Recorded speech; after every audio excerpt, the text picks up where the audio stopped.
Hey guys, तो ये है एपिसोड 17 सोलो लेवलिंग का। तो ऑल दो अभी एपिसोड आया नहीं है, तो मैंने पर सोचा कि क्यों ना मैं आपके लिए पहले ही एपिसोड बना दूं। तो एपिसोड की शुरुआत होती है उसी कैफ़े से जो कि हमने देखा था कि पिछले एपिसोड में जिन्हों गया था और वहाँ पे जिन्हों उसका वेट कर रहा था। तो हम देखते हैं कि जिन्हों बैठा होता है और वो सोचता है कि वक्त आ गया है, भैया का फैसला ही अब मेरी किस्मत तय करेगा। वो अपने आप को दिलासा दे रहा होता है कि कुछ नहीं होगा, कुछ नहीं होगा। तभी हम देखते हैं कि जिन्हों की एंट्री होती है और जिन्हों उसे बुलाता है भैया। और फिर वो देखता है कि उसके कपड़े पूरे गंदे होते हैं, तो बोलता है कि भैया आपके कपड़ों को क्या हुआ। तो जिन्हों बोलता है कि अरे यार, मैं अभी डंजन से आ रहा हूँ ना, इसलिए मेरे कपड़े ऐसे हो गए हैं। तो जिन्हों सोचता है कि वाह यार, भैया अपने बचे हुए टाइम में भी डंजन में ट्रेनिंग करते हैं, भैया कितने कमाल के हैं। तभी वो दोनों बैठते हैं और जिन्हों उससे पूछता है कि क्या हुआ, तुमने अपने पापा से बात की, गिल्ड का मैटर कैसा रहा। तो फिर जिन्हों उससे बोलता है कि भैया मैं सच कहूँ तो वो फिर अपनी सारी बात बताता है उसको। और जिन्हों बोलता है कि तो तुम जो अपने पापा के साथ बात कर रहे थे तो वहाँ पे म्यूंग हुआन आया था, और जो रेड गेट में हुआ था तुमने वो सब बता दिया। तो जिन्हों बोलते हैं कि हाँ, और हाँ भैया, और ये भी कि भैया ने टाइगर गिल्ड के मेंबर्स को कैसे बचाया था। तो जिन्हों सोचता है कि यार कभी कभी ये कुछ ज़्यादा ही बोल देता है। फिर वो बोलता है कि तो इसीलिए तुम्हें मेरी मदद चाहिए ताकि तुम यूजिन गिल्ड के मास्टर बन सको। तो जिन्हों चिल्ला के बोलता है कि भैया मैं आपके डिसीजन के लिए कुछ भी छोड़ सकता हूँ, आप बस मेरे को हुक्म दो, मैं सब कुछ छोड़ दूंगा। तभी जिन्हों बोलता है कि जिन्हों मैं, और हम देखते हैं कि वो सीन वहीं एंड हो जाता है। फिर हमें दिखाया जाता है कि हंटर्स गिल्ड, जो कि हमने पिछले एपिसोड में ही देखा था कि वहाँ पे बहुत सारे इंटरव्यूअर्स बाहर खड़े हुए थे, मीडिया रिपोर्टर्स। और हमें दिखाया जाता है कि मिनसुंग जो कि अपनी गाड़ी में बैठा हुआ है और किसी से बोल रहा है कि बहुत सारे लोग आए हैं लेकिन और ज़्यादा आने चाहिए थे। तभी उसको कोई पेपर पकड़ाता है और बोलता है ये लो, यही होगी तुम्हारी कल की हेडलाइन, कैसी है मिनसुंग, पढ़ो इसे। तो मिनसुंग पढ़ता है कि ली मिनसुंग एक ऐसा इंसान जिसके पास सब कुछ है और अब उसके पास इंसानियत से भी ज़्यादा सुपर पावर्स हैं। ये थोड़ा अजीब है लेकिन बुरी नहीं है। तभी हम देखते हैं कोई रिपोर्टर चिल्लाता है अरे कोई आया है। तभी हम देखते हैं कि वहाँ पे बेईखून और चोई आ गए होते हैं। ये दोनों आपको पता ही है कि एस क्लास के हंटर हैं और दोनों के खुद के अपने अपने गिल्ड हैं। और तभी बेईक बोलता है कि इन रिपोर्टर्स को क्या हुआ, वो यहाँ क्या कर रहे हैं और इतने ज़्यादा रिपोर्टर्स क्यों आए हैं यहाँ पे। तभी हम देखते हैं कि सारे रिपोर्टर्स उन दोनों को घेर लेते हैं और बोलते हैं कि क्या आप दोनों भी मिनसुंग को अपनी गिल्ड में ज्वाइन करने के लिए यहाँ पे आए हो। एक साउथ कोरिया के हंटर होने के नाते आपको क्या लगता है मिनसुंग एंटरटेनमेंट इंडस्ट्री से रिटायरमेंट लेंगे, आपको क्या लगता है, बताइए बताइए हमें। तभी बेक सोचता है क्या ये लोग यहाँ मिनसुंग के लिए इकट्ठा हुए हैं, वो क्यों एसोसिएशन के सामने कॉन्फ्रेंस कर रहा है। फिर बेक बोलता है मैं यहाँ उसके लिए नहीं आया। और तभी चोई भी बोलता है मुझे पता है कि आप सबको पता चल ही गया होगा कि मिनसुंग ने फील्ड गिल्ड के साथ कॉन्ट्रैक्ट साइन किया है, और ये बात बहुत लोगों को पता भी चल गई होगी अभी तक। तो आज हम दोनों यहाँ किसी और काम के लिए आए हैं, उसके लिए नहीं आए हैं। तभी सारे रिपोर्टर्स बोलते हैं धत यार, मुझे तो लगा ये अच्छा मौका है। तभी बेक चोई से बोलता है मुझे खबर मिली कि हंटर्स गिल्ड मरते मरते बचा। और चोई उसका जवाब देता है कि वाइट टाइगर गिल्ड के ए रैंक हंटर को खोने से तो बेहतर ही है। ये सुन के बेक चिढ़ जाता है और बोलता है आखिरकार हम दोनों गिल्ड मास्टर्स को उसकी मदद लेनी ही पड़ी। तो चोई उसका जवाब देता है अगर वो नहीं होता तो हमारी बी टीम तो बिल्कुल ही ख़त्म हो जाती, इसीलिए मेरा फ़र्ज़ है कि मैं उसको अपनी गिल्ड में शामिल करूं किसी भी कीमत पे। और ये सुन के बेइक बोलता है हमारा गिल्ड कितना सफ़र कर रहा है, तुम्हें नहीं लगता कि उसके आने से हमारा गिल्ड ताकतवर बनेगा। और ये सुन के चोई चिढ़ जाता है और बोलता है तुम्हें ताकतवर बनने के लिए एस रैंक हंटर की क्या ज़रूरत है, तुम्हें क्या कोई जंग छेड़नी है। तो बेइक उसका जवाब देता है तो तुम्हारा क्या, तुम कब से इतना फ़र्ज मानने लगे। और तभी हम देखते हैं कोई पीछे से चिल्लाता है अरे ये तो चोई और बेक है। हे तुम दोनों यहाँ मिनसुंग के लिए लड़ रहे हो। और हम देखते हैं वहाँ पे फील्ड गिल्ड का मास्टर होता है जिसका नाम होता है लिम टाइग्यू, जो कि एक एस रैंक का हंटर है। और ये सुन के बेइक और चोई चिल्लाते हैं ली मिनसुंग ये चूतिए के लिए यहाँ इकट्ठा नहीं हुए हैं, उसे हमें घंटा फर्क नहीं पड़ता। और ये सुन के टाई सोचता है इन्हें क्या हुआ। तभी हमें दिखाया जाता है मिनसुंग जो कि बोल रहा होता है कि चोई और बेग भी यहाँ हैं, नेशंस के बड़े गिल्ड मेरे लिए लड़ रहे हैं, वाह क्या बात है। और मिनसुंग का ड्राइवर बोलता है कि मिनसुंग हम तैयार हैं, चलो इंटरव्यू स्टार्ट करते हैं। मिनसुंग बोलता है ठीक है। तभी हम देखते हैं कोई इंटरव्यू देने जाता है और जितने भी फोटोग्राफर्स होते हैं वहाँ पे उसकी सब फोटो लेने लग जाते हैं।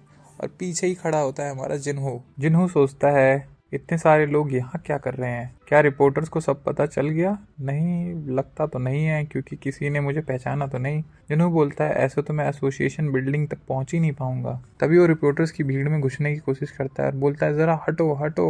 तभी हम देखते हैं मिनसुंग का गार्ड उसे रोक लेता है। वो बोलता है हे तुम कौन हो, क्या तुम एसोसिएशन के लिए काम करते हो, तुम्हें ये सारे रिपोर्टर्स दिख नहीं रहे। जिन्हों बोलता है अच्छा मेरी आज अपॉइंटमेंट है, तो बॉडीगार्ड बोलता है तुम यहाँ घूम नहीं सकते, तुम अभी अंदर नहीं जा सकते, वापस चले जाओ यहाँ से। मिनसुंग सोचता है अब ये कौन आ गया, ऐसे लोग तो भगा देना चाहिए।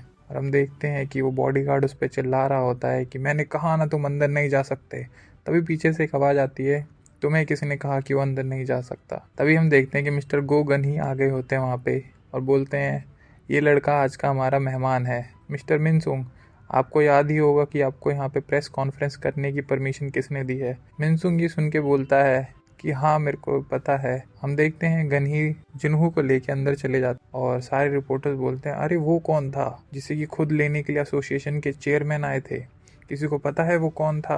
और ये सुन के मिनसुंग बहुत ही ज़्यादा गुस्से में बोलता है कि उसकी इतनी हिम्मत, उसने मेरा पूरा शो बिगाड़ दिया। वो अपने बॉडीगार्ड को बोलता है हे सुनो, जाओ और उसके बारे में पता करो कि वो चेयरमैन के साथ जो बंदा गया वो कौन था। वो सोचता है मेरा पूरा मूड बिगाड़ के रख दिया, कैसे ही मैं सारे रिपोर्टर्स को लुभाऊं, मैं जाके अभी अपना इवैल्यूएशन कराता हूँ। तो वो सारे रिपोर्टर्स को बोलता है प्लीज़ एक्सक्यूज़ मी, मुझे जाना होगा, मुझे आज के शेड्यूल को लेकर एसोसिएशन से बात करनी है। तभी हम देखते हैं कि एसोसिएशन बिल्डिंग के गेट के सामने खूब सारे गार्ड्स आ जाते हैं और हम देखते हैं उसमें जिनचुल भी होता है। जिनचुल बोलता है पहले ही एक हंटर का रीवैल्यूएशन हो रहा है तो आप अंदर नहीं जा सकते जब तक कि 11 नहीं बज जाते। मिनसुंग ये सुन के बोलता है क्या कहा तुमने, और सोचता है अभी तो आधे घंटे बाकी हैं। उसने हंटर कहा, इसका मतलब जो अंदर गया चेयरमैन के साथ वो ज़रूर ही कोई हंटर होगा। मिनसुंग बोलता है मेरा रैंक इवैल्यूएशन आज 11 बजे है और रिपोर्टर्स भी आ चुके हैं, मुझे जाने दो। चेयरमैन को पहले से ही इसके बारे में पता है और फिर भी तुम मुझे जाने नहीं दे रहे। और जिनचुल के पास जाके कान में बोलता है हे ब्रो, तुम्हें नहीं पता मैं कौन हूँ, मैं ली मिनसुंग हूँ, ली मिनसुंग। जिनचुल बोलता है अगर तुम्हारा रैंक रीवैल्यूएशन 11 बजे है तो तुम उस वक्त अंदर जा सकते हो। मिनसुंग बोलता है हे तुम्हें नहीं पता कि एसोसिएशन का सबसे बड़ा स्पॉन्सर यूजिन आर्किटेक्चर्स है, मेरे पापा उस कंपनी के वाइस प्रेसिडेंट हैं। तुम्हें नहीं लगता कि ऐसा करोगे तो फंडिंग का क्या होगा, और तुम इतने सारे लोग नहीं देख रहे, तुम्हारी हिम्मत कैसे हुई मुझे इन कैमरा के सामने रोकने की, क्या तुम इस होने वाली मुसीबत को हैंडल कर पाओगे। जिनचुल बोलता है हाँ। तो मिनसुंग ये सुन के बोलता है क्या तुम्हें क्या लगता है कि तुम कौन हो, या फिर तुम ये कहना चाहते हो कि वो जो हंटर अंदर गया वो मुझसे भी ज़्यादा अमेजिंग है। और जिनचुल चश्मा उतारते हुए बोलता है अगर मैं तुमसे कहूँ।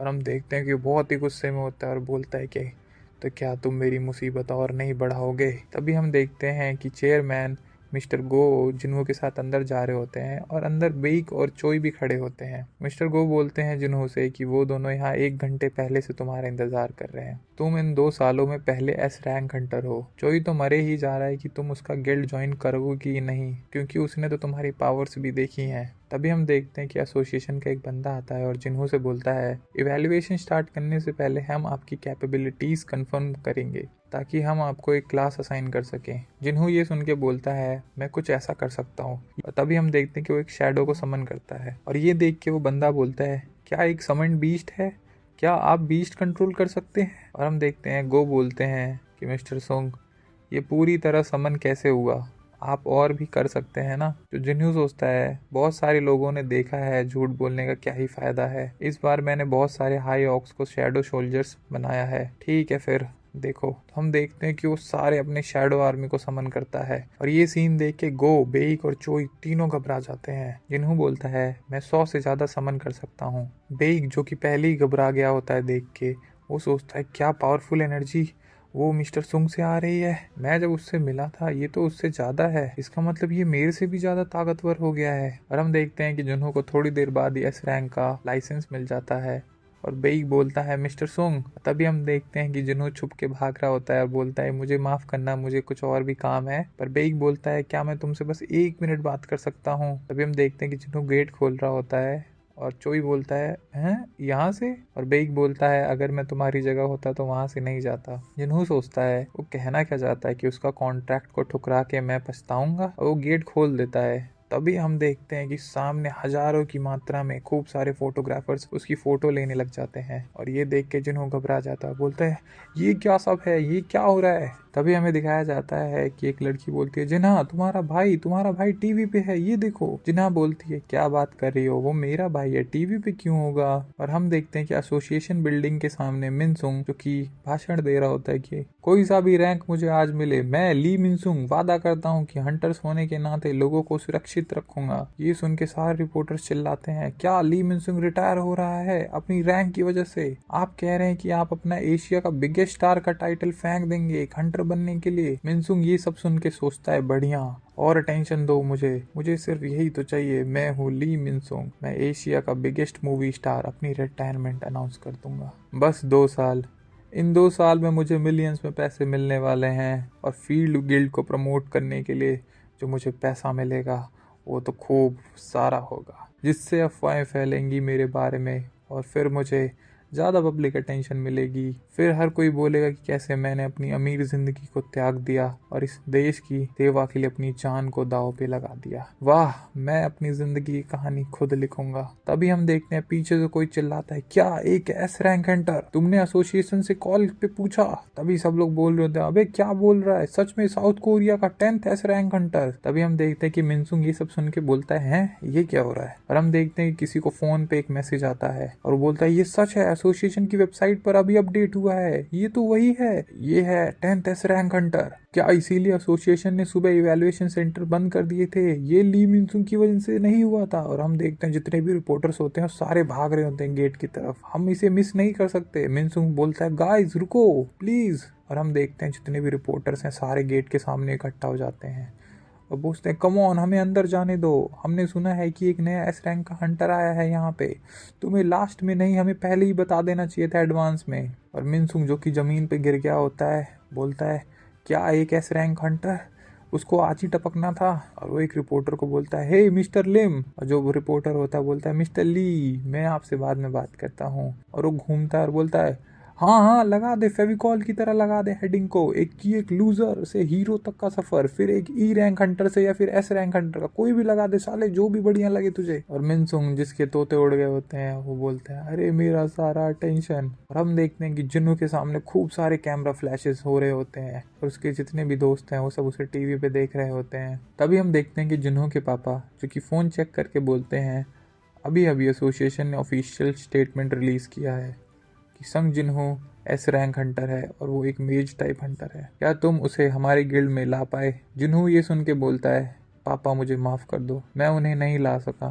जिन्हो भैया ने मुझे कहा कि वो अपना खुद का गिल्ड बनाएंगे और उन्होंने मुझे वाइस गिल्ड मास्टर बनने के लिए कहा है और मैंने उन्हें हाँ कर दी है। ये सुन के उसके पापा शॉक हो जाते हैं और एक स्माइल लेते हैं और बोलते हैं, तुम्हें पता है कि मैं यूजिन गिल्ड क्यों बनाना चाहता हूँ? जिन्हों ये सुन के बोलता है, क्योंकि हंटिंग बिजनेस बहुत ही प्रॉफिटेबल था। जिन्हों के पापा बोलते हैं, अभी मेरे पास इतना पैसा है कि मैं अपनी 7 पुश्ते बिठा के खिला सकता हूँ। क्या तुम्हें लगता है कि मैं कुछ पैसे कमाने के लिए इन बड़े बड़े गिल्ड के साथ पंगे लूंगा? जिन्हों बोलता है, तो फिर क्यों? तो उसके पापा बोलते हैं, हम सबको सुरक्षित रखने के लिए। हंटर्स दिन प्रतिदिन ताकतवर होते जा रहे हैं और वो दिन दूर नहीं जब ये हंटर्स कंट्री की आर्मी को भी टक्कर दे सकेंगे और हम इन्हीं लोगों को कहते हैं नेशनल लेवल हंटर्स, जो कि एस रैंक हंटर को हरा सकते हैं और वर्ल्ड में सबसे ताकतवर हंटर्स माने जाते हैं। कुछ छोटी कंट्रीज में ये हंटर्स तो एक राजा की तरह हैं। हम अपनी गवर्नमेंट पर निर्भर नहीं रह सकते कि वो हमें सुरक्षा देगी। मैं एक ऐसा गिल्ड बनाना चाहता हूँ जहाँ सारे भरोसेमंद हंटर्स हों, क्योंकि मुझे पैसा नहीं कमाना है, ना ही कोई कनेक्शन बनाने हैं, लेकिन मैं चाहता हूँ कि तुम ऐसे हंटर्स ढूंढो जिस पर तुम अंधा भरोसा कर सके हो और उन पर डिपेंड हो सको। मुझे लगता भी है कि तुमने पहले ही 1-2 ढूंढ रखे होंगे, तो मेरी तुम्हारे लिए हाँ है, मैं तुम्हें यूजिन गिल्ड का लीडर बनाऊंगा। बनाओ यूजिन गिल्ड और जाओ ग्रो करो, ताकतवर हंटर्स को ढूंढो और अपने गिल्ड्स में लाओ जिस पर तुम भरोसा कर सकते हो और अपने दोस्त की तरह रखो। भविष्य में यही हंटर्स तुम्हारी सबसे बड़ी दौलत होंगे। जिन्हों बोलता है, शुक्रिया पापा, लेकिन मैं आपका ऑफर एक्सेप्ट नहीं कर सकता, मैं जिन्हों के गिल्ड में ही ज्वाइन करूंगा। और तभी हमें दिखाया जाता है कि एसोसिएशन के बाहर जिन्हों सोच रहा होता है, मेरी तरफ इतने सारे रिपोर्टर्स क्यों हैं, ये मिनसुंग की फोटो क्यों नहीं ले रहे? तभी रिपोर्टर्स पूछते हैं, मिस्टर सुंग, क्या आप सच में ई रैंक हंटर थे पहले? ये हर रोज ऐसा देखने को नहीं मिलता, तो आपको कैसा लग रहा है? और सब लोग चिल्ला रहे होते हैं, मिस्टर सुंग मेरी तरफ देखिए प्लीज, कैमरा में स्माइल दे दो। और तभी बेग बोलता है, उधर मत जाओ, वो लोग तुम्हारा पूरा दिमाग खराब कर देंगे।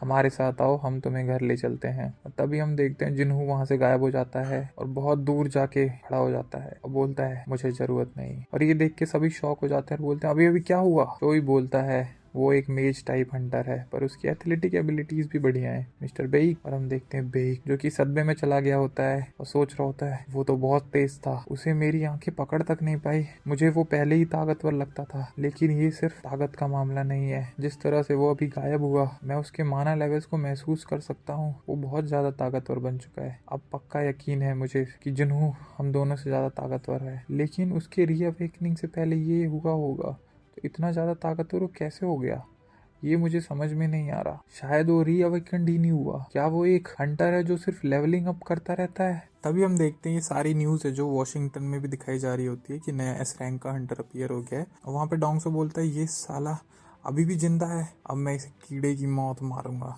फिर हमें दिखाते हैं कि जिन्हू गया होता है किसी ऑक्शन हाउस में जहाँ पे कि वो ऑब ऑफ अवेरिस बेचने गया होता है। और वहाँ का जो ऑक्शन का मैनेजर होता है वो बोलता है कि मैंने बहुत सारे आर्टिफैक्ट्स देखे हैं पर मैं पहली बार ऐसा कुछ रेड क्रिस्टल बॉल देख रहा हूँ और मुझे यकीन नहीं हो रहा कि ये 100 गुना मैजिक पावर बढ़ा देता है। वो मन में सोच ही रहा होता है कि यहाँ के जो बेस्ट क्राफ्टमैन है वो भी ऐसा बना सकते हैं कि सिर्फ 50% ही बढ़े। तो वो जिन्हू से पूछता है आपको ये मिला कहाँ से। तो जिन्हू बोलता है मुझे ये डंजन में मिला था। तो ये सुन के थोड़ा शॉक होता है कि आपको ये डंजन में मिला था, ऐसे भी आर्टिफैक्ट्स होते हैं जो ऐसे पड़े रहते हैं क्या। तो वो उसको बोलता है कि क्या तुम इस आइटम को ऑक्शन में रखना चाहोगे और मैं तुम्हारी मदद कर सकता हूँ ज़्यादा ज़्यादा महंगा बेचने में।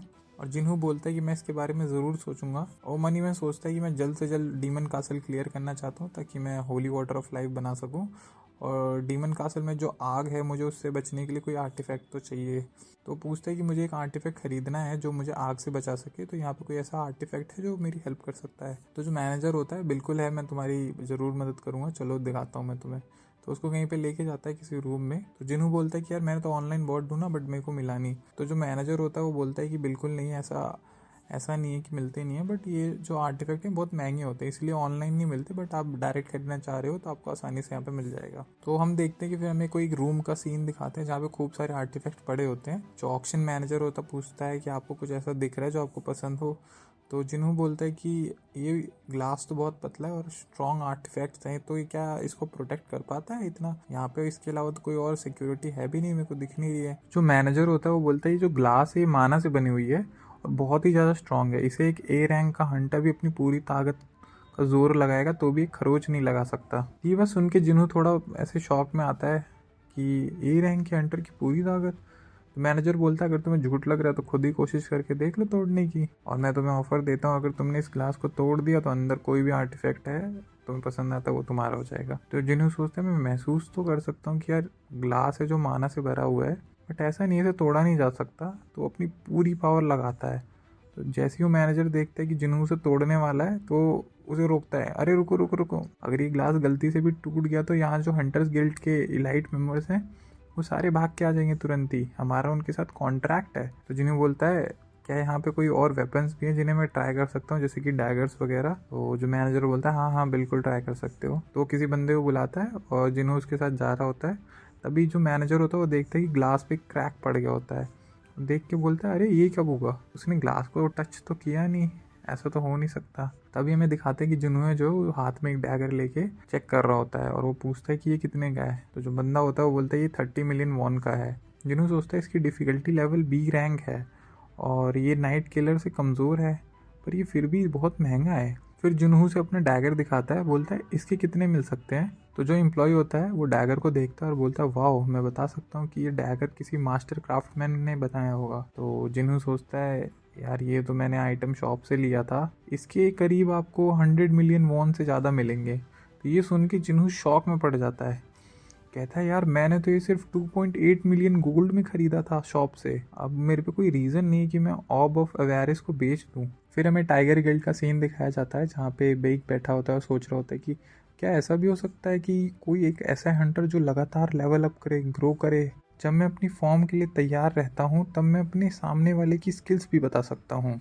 मुझे अच्छे से पता है जब मैं जिन्हू से पहली बार मिला था रेड गेट के वक्त वो मेरे से कमज़ोर था, लेकिन अब नहीं। कितना बड़ा पागल हूँ मैं, आखिर कोई क्यों ही उसके जितना स्ट्रांग मेरा गिल्ड को ज्वाइन करेगा जबकि वो खुद ही एक अपना गिल्ड बना सकता है। लगता है चोई और मैंने अपना सिर्फ टाइम ही बर्बाद किया। फिर हमें जिन्हों के घर के बाहर का सीन दिखाया जाता है जहाँ पे मिस्टर आन खड़े होते हैं जो कि हंटर्स गिल्ड के लिए काम करते हैं और बोलते हैं कि मिस्टर बेक हार मान सकते हैं लेकिन मैं जिन्हों को तैयार कर लूँगा, मना लूँगा। तभी हमें दिखाया जाता है कि जिन्हों के घर के आगे से पूरे मीडिया वाले भरे पड़े हैं। मिस्टर आन के साथ जो एम्प्लॉय होती है वो बोलती है मिस्टर आन आपको लगता है कि हम जिन्हों से मिलेंगे क्योंकि यहाँ पर तो जगह जगह पे रिपोर्टर्स हैं। तो मिस्टर आन कहते हैं कि यार हमें तो इसका कुछ करना होगा। तभी हम देखते हैं कि हमें जिन्हा दिखाई जाती है जो कि खिड़की से झांक रही होती है और बोलती है कि वाओ जिन्नू रिपोर्टर्स अभी भी हमारे बिल्डिंग के बाहर हैं। तभी जिन्नू आता है और बोलता है तुम चाहती हो कि मैं नीचे जाऊं और उन सबको यहाँ से भगा दूं। तो जिन्हा बोलती है कि नहीं नहीं बिल्कुल नहीं, तुम्हें वैसे भी बहुत हेट कमेंट्स मिल रहे हैं इंटरनेट पर और अब आग में घी का काम मत करो।